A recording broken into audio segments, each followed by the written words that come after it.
gives them a satisfaction they couldn't get any other way.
All right, everybody. Hello and welcome to the Cultivators Community Blitz event. This is our final event for the 2021 Community Blitz series. I'm Jeff Montague. I'm the community manager for the Cultivators community, which is a place where change makers, culture champions, and community builders come together.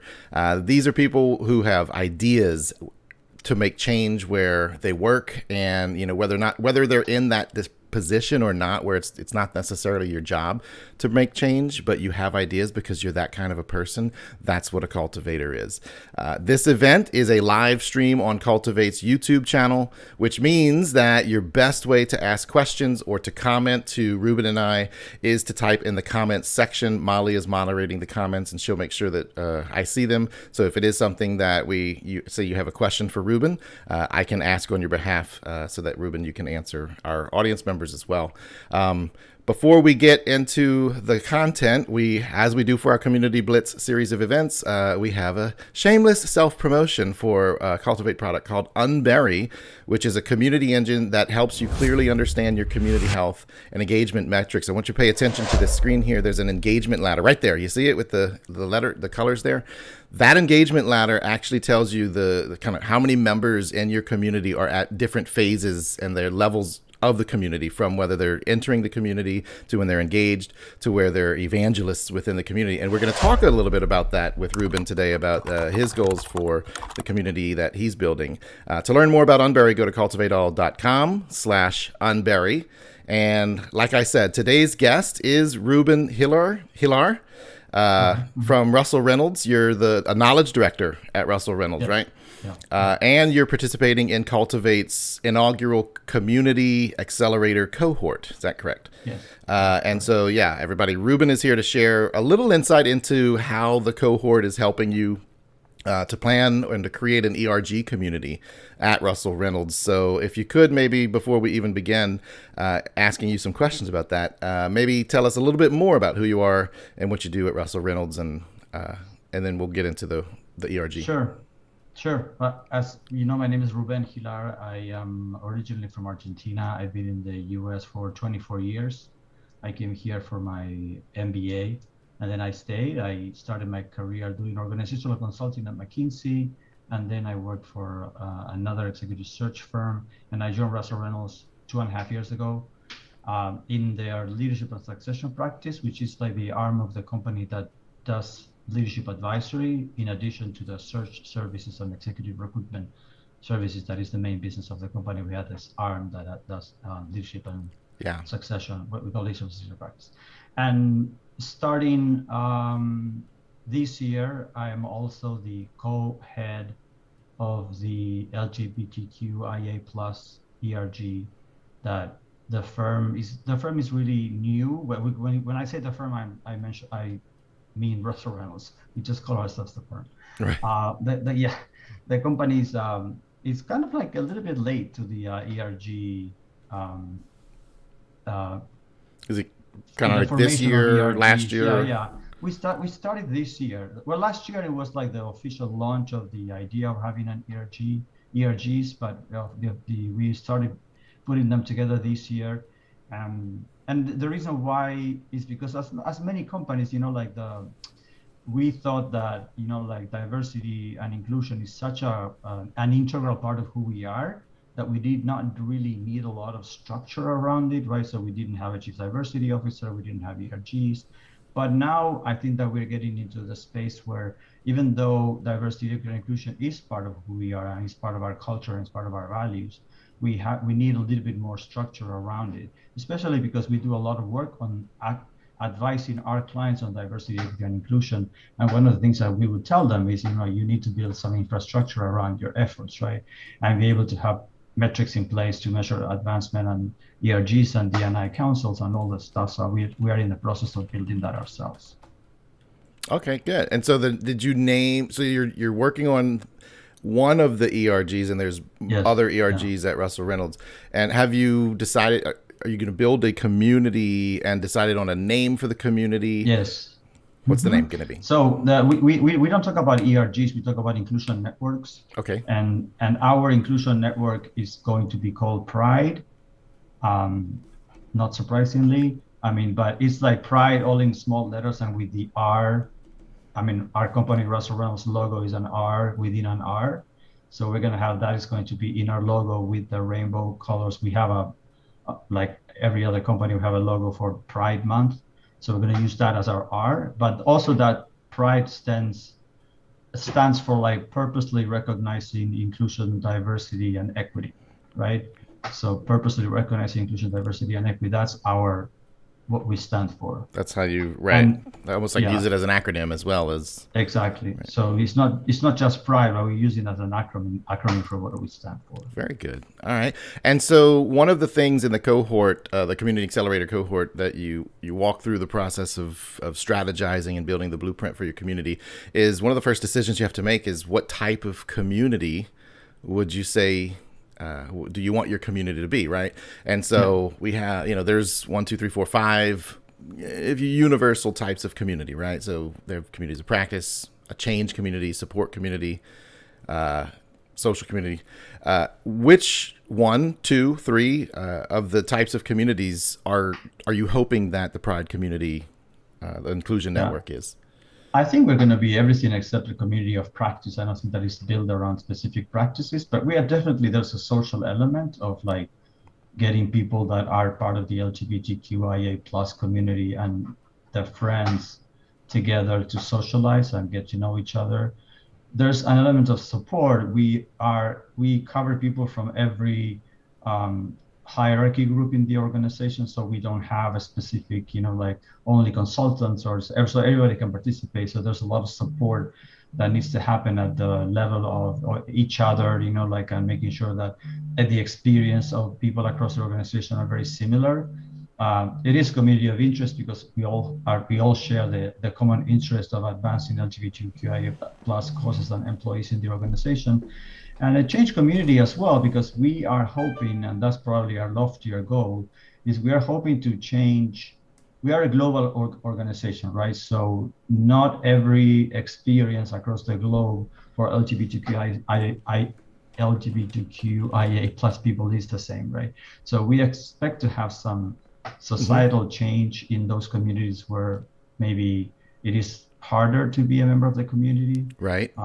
For those, but also in the way that we address our clients and the services that we offer our clients, we expect to have a larger voice as a community in how we present ourselves to our clients, what kind of services we provide, how we, for example, we do a lot of, like as you would expect from an executive search firm, we do a lot of, role definitions, right? For the role that our clients want us to hire, I don't know, a chief executive officer. And we make sure that the role definition is really unbiased, that there are no words that lead towards like a male or a female. So that's also part of our goal to change the way that we work. Okay, very good. Yeah. So the members of your work group that are working, how big is the team that you're working with? There's 35 people for 30, the moment. Yeah. 35 right now. And you haven't launched the community yet, right? We made it public, or you have? Okay. Oh yeah, we have. We started like in February, March, I think, the February, March timeframe. And we kind of we had to rush a little bit to get ready for Pride, which was, we were expected to do something for Pride. So right. We did. We have a few videos that are going to be broadcasted every day. We published an article that was already on the works. But we published an article about the how LGBTQIA plus leaders reach the top of the organization. So we talked to 13 or 12 LGBTQIA plus leaders across the globe, in the US, in the UK, Canada, and Mexico and Singapore. And what tools they've used to get to the top. So we had hypotheses going in that resilience and mentorship were going to be really important, and that their stories actually told us that that's the case. Resilience, but resilience not as a way of creating a shielding yourself from things that can happen to you, but as a way of taking the good and the bad and rebuild yourself to be like a reinvention of yourself every time something bad happens, instead of just like creating a shield so that you become, right, like protected from the environment. It's like we're the sum of all of our experiences. Exactly. And you so can when something bad happens, you can look at it and embrace it and understand why it hurts and what is the reason for the pain, and then grow from that. Oh yeah. And so do you find, so the 35 people that are involved right now, is everyone kind of on the same page in agreement, and kind of these are the purposes, these are the goals, this is what we want to achieve for the community at Russell Reynolds, and that you'll grow with other people within the company? Yeah. I think yes. I mean, we all agreed. We created a committee. So our first meeting was, we're going to create a committee for somebody's going to work on those. No, so we crowdsourced the name. Okay. And so that's where you landed on Pride with the acronym. Exactly. Mm-hmm. That's how we ended up with Pride, because we crowdsourced using Teams or another platform, which is everybody gave their opinion on the name. We have a committee work on what the charter was going to be for us. And that's when we came up with all those objectives. And now we have a structure in place. So we, in our 2-3 months of life, we have who the co-leaders are going to be. We have secretaries, co-secretaries, because we are global. We need people that can cover 24/7. Mm-hmm. And then we have committees for different things like celebrations, we have committee for voice and representation, and that's where the committee that looks at, like how we can insert our voice in the things that we do for our business. And we have a committee for communications. We have a committee for professional development. Very good. We try to stay away from like over committing ourselves with lots of committees, because when we do work with our clients, we see that like you like ERGs of like 10 people, they have 25 committees, and it's always the same people. That's one of the issues that we have, is like, even though we have 35 people, the level of commitment or participation in the ERG is very limited. Like there's always the same 10 people that raise their hands for everything. And that's in addition to their jobs, right? That's usually they're volunteering within the company to do that. So there's that as well. Now, another part of the community cohort and part of the planning and strategizing for building your community, and I'm going to use the word like the member journey. And so when, again, kind of going back to the Unberry engagement ladder, even, there's various phases in the member journey. From awareness, when people just first, how do people become aware of the community, all the way through to where they're, advocates for the community or evangelists, and they're really, really the most active, most highly engaged members. So when you went through the community cohort, the accelerator cohort, one of the questions I wanted to ask is kind of like, as you go through each of these steps and you talk about, it's not necessarily, so there's one way to ask for an existing community, how do people become aware? But as you're planning it, in your vision, how do you want people to discover that this community exists at Russell Reynolds? It's a little bit of a push and a pull, I think, for us, right? So make sure that we are present. So I think that there's something about people coming to find us, right? So knowing who are the people that are part of the community in their offices or in their teams, and making sure that we are there for them if they need our help. But also us trying to be really vocal and really, like focusing on broadcasting what we do and what we stand for, so that most people understand. So it's like a push and a pull, and I like us going after people, but also people coming after us. And that's the way that we're going to increase awareness. I mean, of course, the fact that there is a Pride Month is a great opportunity, for us to get some awareness. So right. And are you actively are you actively recruiting, or will you actively recruit, or is it kind of more of a, we'll put content out there, we'll let people discover us?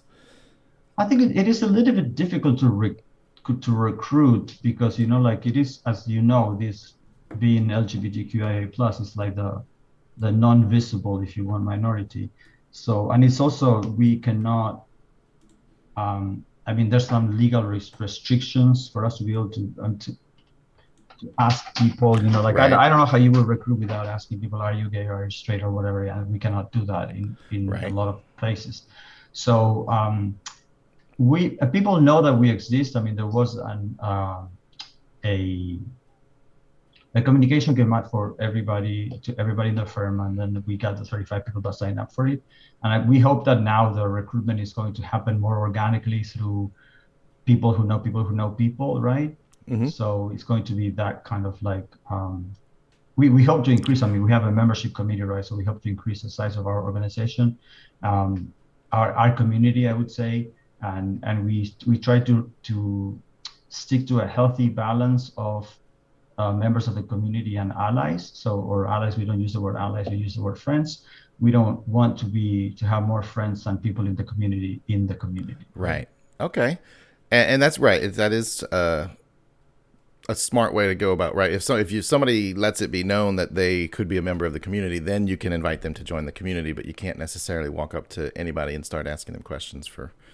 Yeah, even like sending an email to everybody in the firm and say, join. Yeah. We can do that. Yeah, but that's probably not going to be very the fruitful. Megaphone approach, right? No, yeah, because the megaphone approach, because our consultants are very, very busy. Everybody's busy, and you don't read those emails when you have other 100 emails to read. Right. So, but we hope to we're going to do we're going to pilot, and this is something that I actually learned in the cohort. we are, well, in the session where we talk about experiences, right? Mm-hmm. So we are planning an experience, a shared experience that is going to be around collaboration and the value of collaboration and the value of inspiration. That because we're really trying to get people to be more involved and volunteer more, so that there's not always the same 10 people that are doing everything. So we're going to have a session, hopefully in September, around the value of collaboration, but also how you can get inspiration from each other. Because I think that there's this idea that inspiration is something that is outside of the human experience, right? So there's like this almost like romantic idea that inspiration comes to you from whoever, right?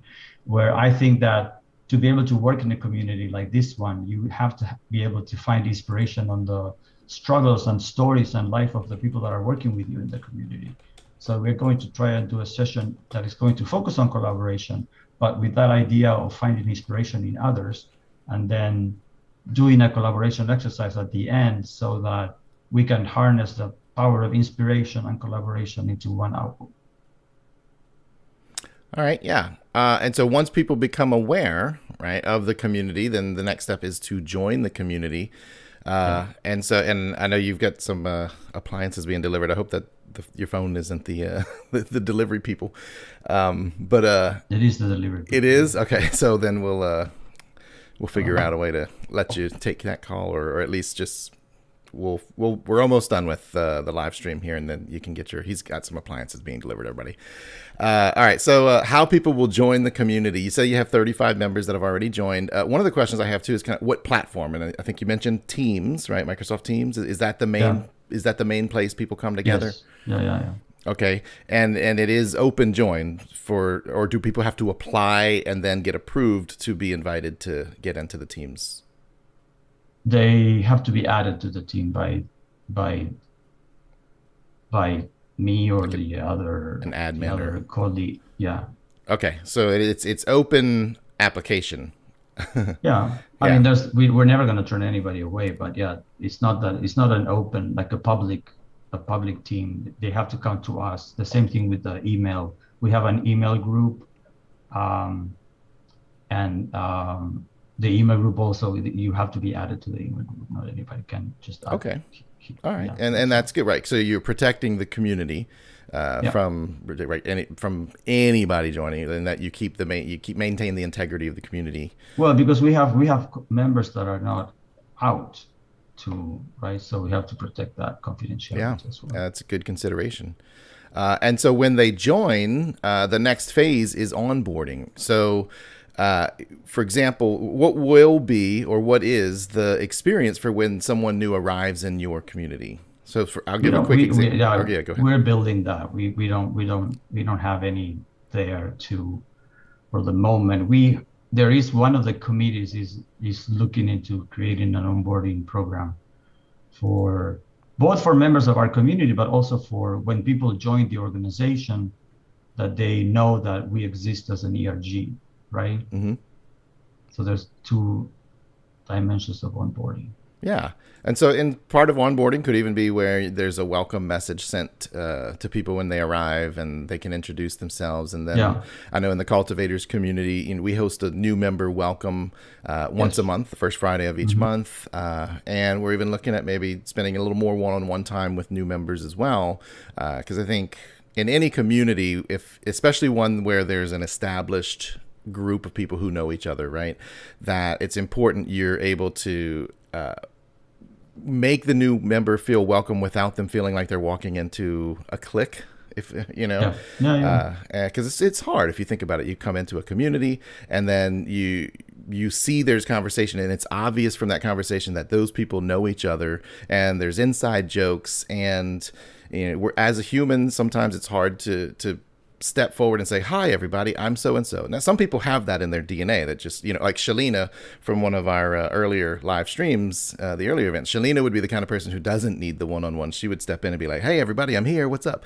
But then there's other people who, you want to make sure your new members feel welcome. I think we have to like get the balance between customization and not, because when I joined the company, I'm an introvert, right? So in my first day in the company, I had like 10 meetings with people.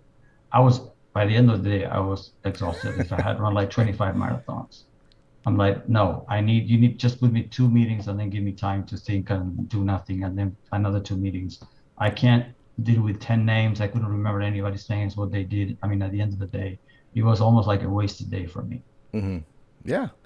So we've got to consider the fact, right, that everybody's kind of at a different place especially when it comes to meeting new people, and the more comfortable they get, then the easier that becomes. Another value of onboarding is also educating your new members about how, certain rituals or traditions or even events that will be what they can expect within the community, right? So that they can know, look, this is where we talk every day, mostly in this chat of Teams, and we host monthly events, and usually those events are like this.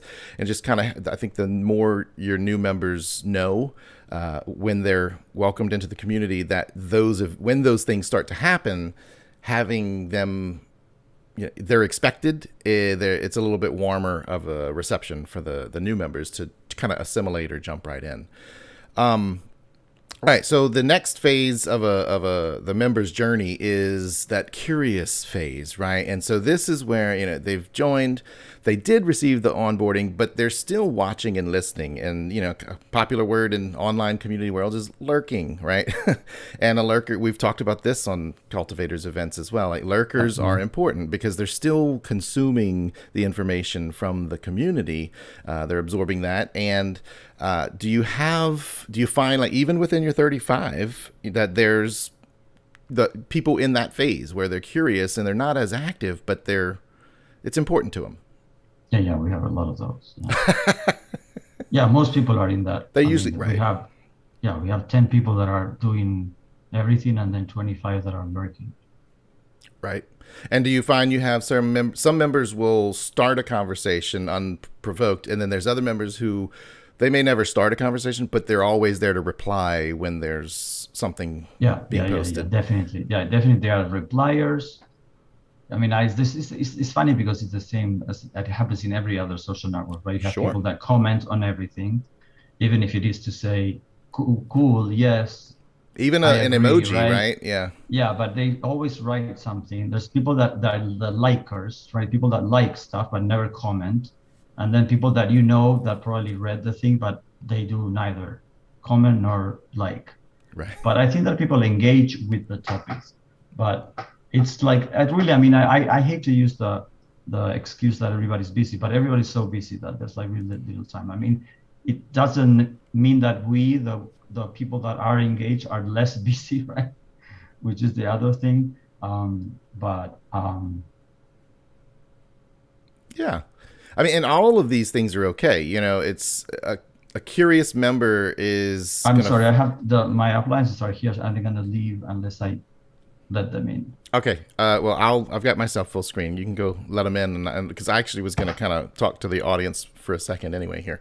Because when anybody who is either in a community or if you are the leader of a workplace community, and you are starting to question, like, hey, we've got 35 members and maybe 7 of those members are active, and you don't know what the other members are doing because they might not be liking or commenting, trust that, one, you can reach out to all of your members on a one-on-one and just ask them for feedback, right? Hey, I just want to check and see, is what we're posting valuable to you? And I think you'll be surprised to find out, right, that a lot of your members find your content interesting, but they might be nervous about initiating the conversation or with other members, or they might not be interested in commenting on those questions, but they might attend events. I know, in many communities that I belong to, there's some members who are part of the day-to-day conversations, and then there's other members who will show up at every event, even though you don't see them in the day-to-day. Especially in a workplace community where, and I know, Raymond, you're watching, Raymond Cole, there's some companies where you've got to do your work all day and you can't necessarily engage over and over and over in the community. But when there's those tentpole moments, like we like to call them, that those people show up for that. And then within any workplace community, to move a member from curious to the engaged phase.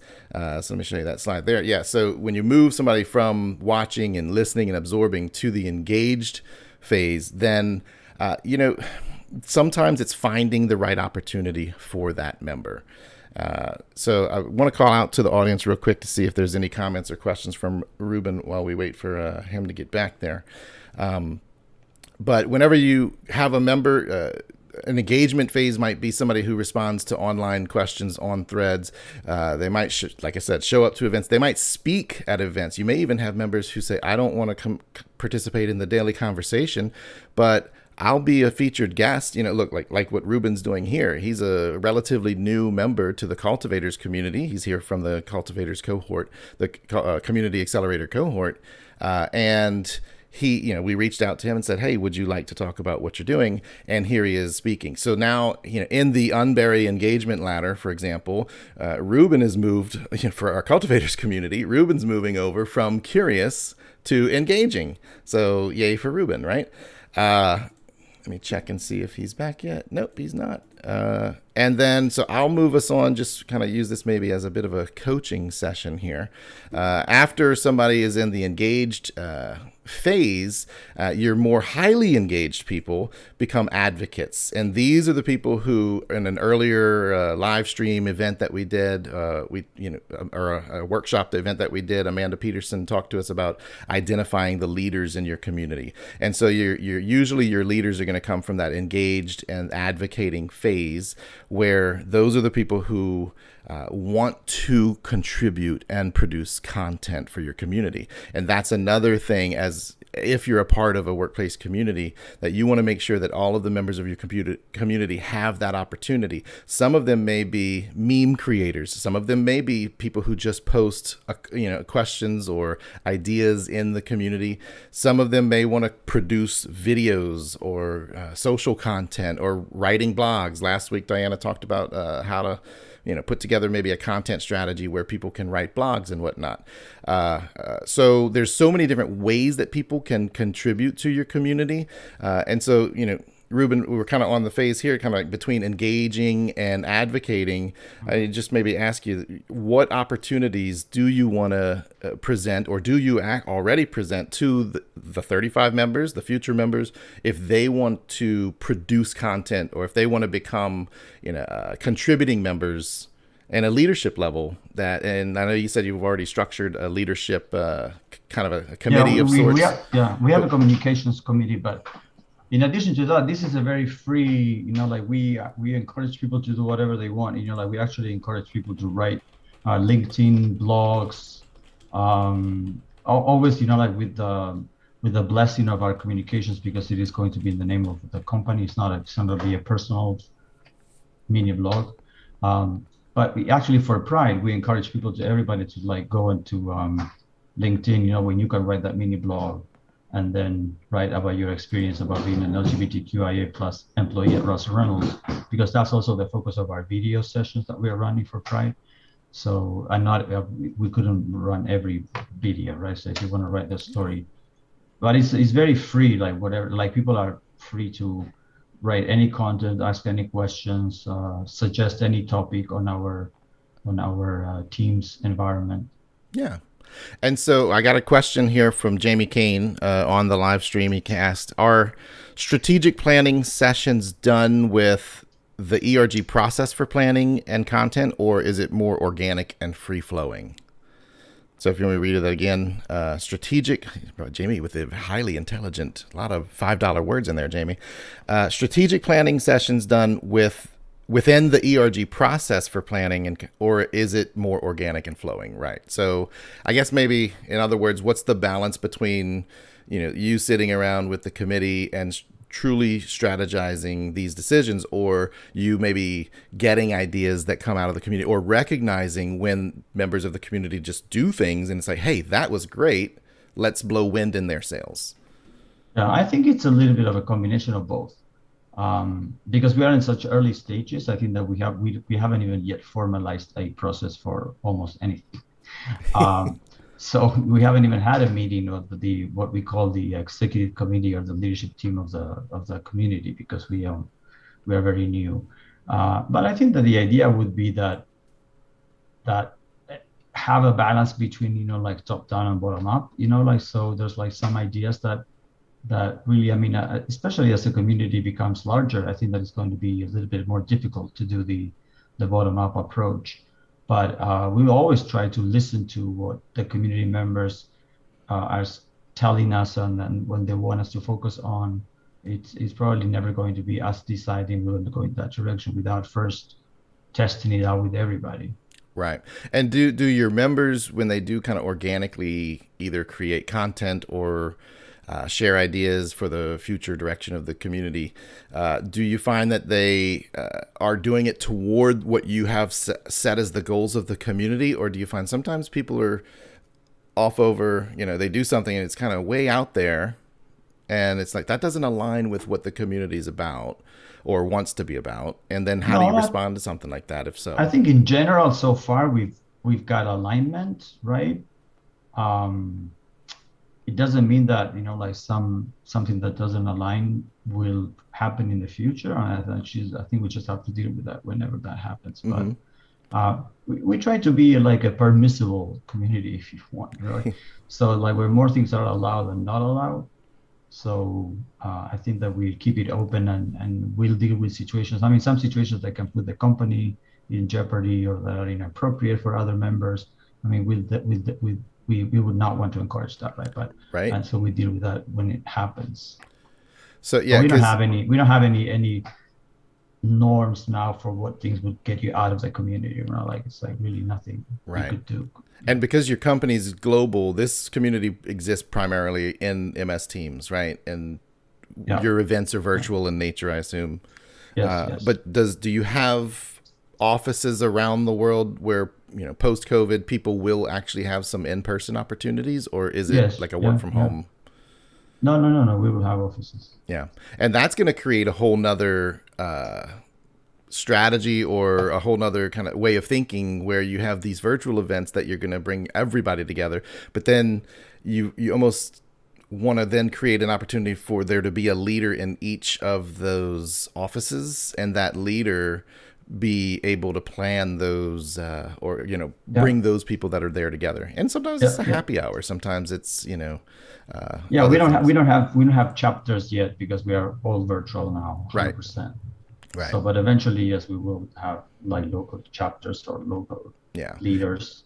Yeah. And then what type of event, have you had any events virtual? No. And are you planning any events? Yeah, we're planning this training session, which is training/executive development. Okay. Yeah. And when's that going to be? September. All right. So you build people in, and then do you have a planned cadence? We're going to have an event every month, or we're going to have an event when we need to have an event? I think that no, we don't have a cadence now, but I think we'll get to know that there's a committee that is working on that. We haven't even had, the committee has just been established. We haven't even had like a meeting with our committees telling us what they're thinking. Mm-hmm. So there's a committee that's going to be about celebrations and events. Okay. And so they're going to be planning that. Cadence of events. Celebrations meaning rewards and incentives for your community, or celebrations for their performance at Russell Reynolds? No, celebrations for the community, like Pride, like any other type of celebration. You know, like Pride doesn't happen the same time across the world. The Southern Hemisphere is in February, and sometimes it's in October. So, you know, you have to be mindful of the global nature of our firm. Right. And not everybody celebrates Pride in June. So that's good to, for the community to exist. And then you almost can create kind of those, like I said earlier, tentpole moments where everybody can come together and celebrate in their respective countries. Do you have any planned rewards or incentives for community members to be active or engaged? No. Is that something you're going to look into, or? I have tried to stay away from it, but budget reasons. Now we know that what doesn't get measured doesn't get done, right, or rewarded. But you know, like we know in my own like work and research and everything, I know that incentives is not a good predictor behavioral change. So I would really want people to come and participate because they feel really committed to our cause, and then because I'm going to give them like a rainbow flag or something. Yeah. So we have a question from Reuben here, and you and I kind of talked a little bit about this. So maybe like in a quick summarized way, you can answer like in Reuben's questions, what are your thoughts on open communities versus closed communities? For example, should a community based on a minority status deny membership to those who are not part of that minority? And I know you have an opinion on that for the. I don't think you can deny membership. I don't think you can deny membership, but I think you have to preserve spaces that are closed, so that people that share an experience can get together and talk about that experience. Like I appreciate the friends of the LGBTQI plus community, but a friend of the community cannot get fired for being a friend of the community. A friend of the community never has to think twice, am I going to tell my client I am a friend of the community? Like, where for us, members of the community, is a daily situation where you have to grapple with the notion, do I disclose? I mean, as we say in the LGBTQI plus community, you're coming out like every day to your colleagues, to your clients, to your suppliers. I mean, it's a daily situation, right? And I know people can empathize with the experience, but unless you experience that thing, it's very difficult to talk about it, right? Mm-hmm. And so I think that we're trying to be inclusive, right? So we don't want to exclude anybody from our community, but we try to kind of like protect some spaces that are closed. And also I think you need to be mindful of the balance between members of the community and friends, right? So you don't want to create a community where most people are just like friends. Right. Yeah. That makes sense. It doesn't really serve any purpose. Yeah, and I think that's a fair way to look at it and to view it. I think you're right. So as I'm going to wrap us up real quick here, so unless anybody else has any other questions, or Reuben, you have any kind of final thoughts there. But I think some of the key takeaways here, for this is for anybody who is watching who is planning a workplace community. And in this case, this example was specifically for an ERG. And some workplace communities are just the company's internal community for all the employees.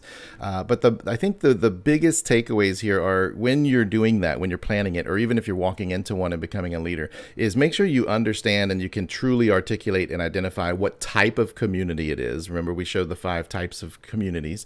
And it's okay to be more than one type, but if you're all 5, you might be trying to do too much, right?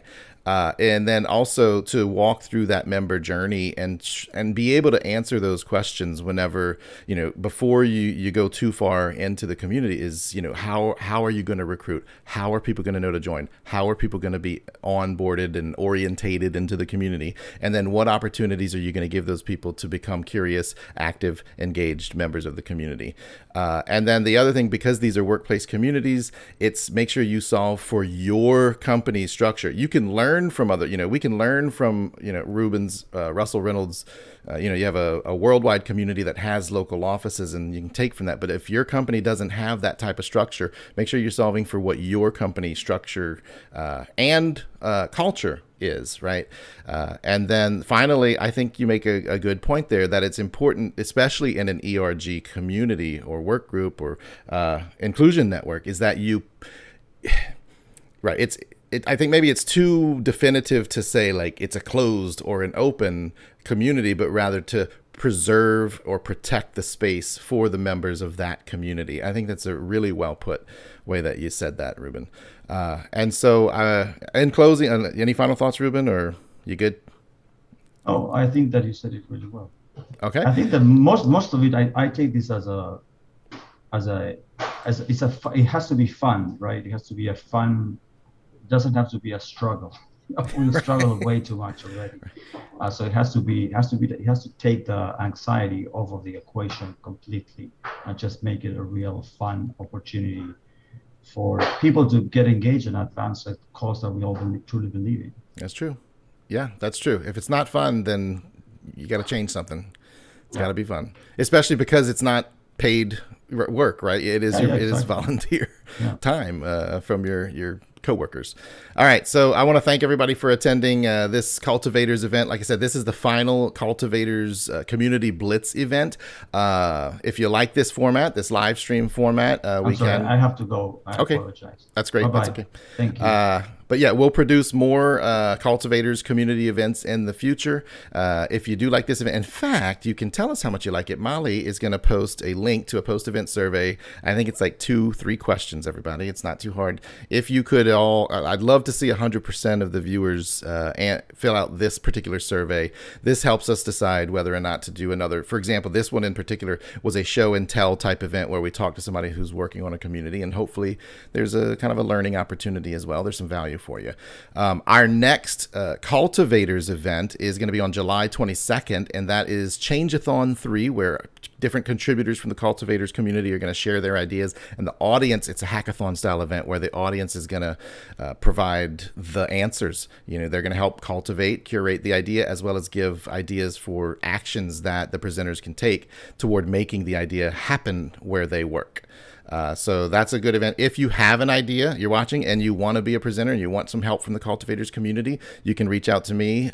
You can join the Cultivators community, cultivateall.com/community. We'll continue this particular conversation about starting ERG communities throughout the week in our Slack community. And then we're looking at a panel event for August where we'll talk about ERGs as well. I want to thank everybody for joining us again, and never stop changing.